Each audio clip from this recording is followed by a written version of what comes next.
착오에 관한 사례이죠. 자, 착오 사례, 구성 요건 착오 사례가 나오면 첫 번째는 사례 푸는 순서예요. 사례 풀이의 순서. 첫 번째는 착오의 유형. 착오의 유형을 확정을 하고 그런 다음에 학설을 대립하죠.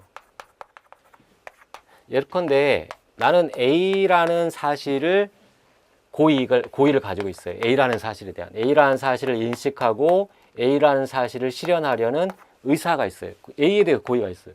그런데 이게 인식은 그래 했는데 발생한 결과는 항상 다를 수 있죠. 우리가 의도한 대로 다 삶이 이루어지는 것도 아니잖아요. 범죄인도 마찬가지예요.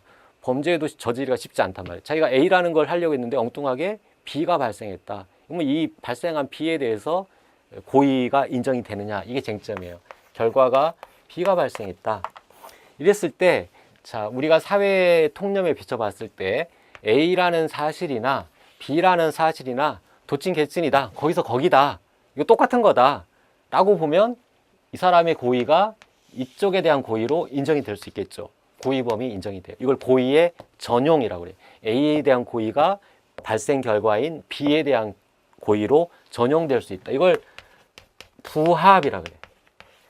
인식한 사실과 발생한 결과가 부합한다. 그래서 이 어느 정도로 A와 B가 이렇게 부합이 인정되려면, 즉 고의의 전용이 인정되려면 어느 정도로 비슷해야 되느냐, 이에 대해서 구체적으로 부합해야 된다. 아니다. 법정적으로만 부합하면 된다. 아니다. 더 나아가서 추상적으로 부합하면 된다. 이쪽으로 갈수록 고의의 전용이 넓게 인정이 되는 거죠. 이런 학설, 구체적 부합설, 법정적 부합설, 추상적 부합설이 있어요. 자, 이런 학설에 따라서 해결을 해야 되는데, 이 착오 사례의 첫 번째 순서 방법은 착오의 유형이에요. 이게 구체적 사실의 착오냐, 즉 같은 구성 요건, 추상적 사실에 관한 착오냐, A와 B가 전혀 구성 요건이 다른 거, 이게 추상적 구성 요건. 이 부분을 먼저 체크를 해야 되고, 두 번째는 객체의 착오이냐, 방법의 착오이냐. 객체의 착오는 명중시킨 거예요. 그 자기가 원래 의도했던 것의 명중. 그러나 그게 김씨인 줄 알았더니 이씨였던 것 뿐이죠. 이게 객체의 착오. 방법의 착오는 빗나가서 엉뚱한 대상의 결과가 발생한 거. 이게 방법의 착오. 그래서 이 네 가지 유형이 나오죠. 구체적 사실에 관한 착오 중에 객체나 방법의 착오. 추상적 사실에 관한 착오 중에 객체나 방법의 착오. 경우의 수가 네 가지가 나와요. 어쨌든 그런 착오 유형을 확정한 다음에 학설을 적용한다. 근데 학설은 여러분 교과서나 그런 데서 많이 배웠을 것이고, 학설의 차이만 살펴보면은 구체적 사실에 관한 객체의 착오에서는 모두 똑같아요. 모두 고의의 전용을 인정한다. 전용 인정. 무슨 말일까요? 구성 요건도 똑같다. 이 구체적 사실이니까. 객체의 착오는 명중시켰다. 구성 요건도 똑같고 명중시켰다. 다만 그 사람이 김씨인 줄 알았는데 이씨더라. 이건 부합을 인정한다는 얘기예요. 즉 고의의 전용이 인정된다. 모든 학설이 고의의 전용을 인정한다. 이걸 기억하고, 구체적 사실에 관한 착오 중에 방법의 착오. 즉 구성 요건은 똑같은데 빗나가서 엉뚱한 결과가 발생했다. 이때에는 구체적 부합설만 고의의 전용을 부정해요.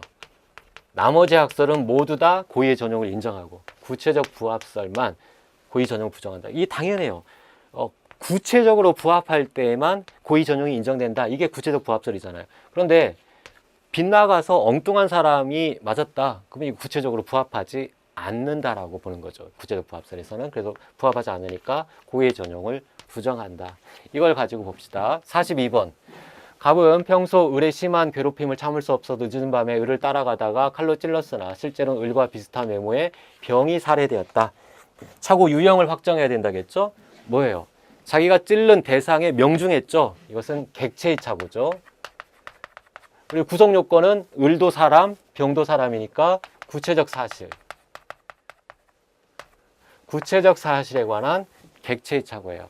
구체적 사실에 관한 객체의 착오는 모든 학설이 고의 전용이 인정된다. 발생 결과에 대해서 고의범을 인정하죠. 그래서 고의가 인정되어서 병에 대한 살인죄가 성립한다. 옳아요.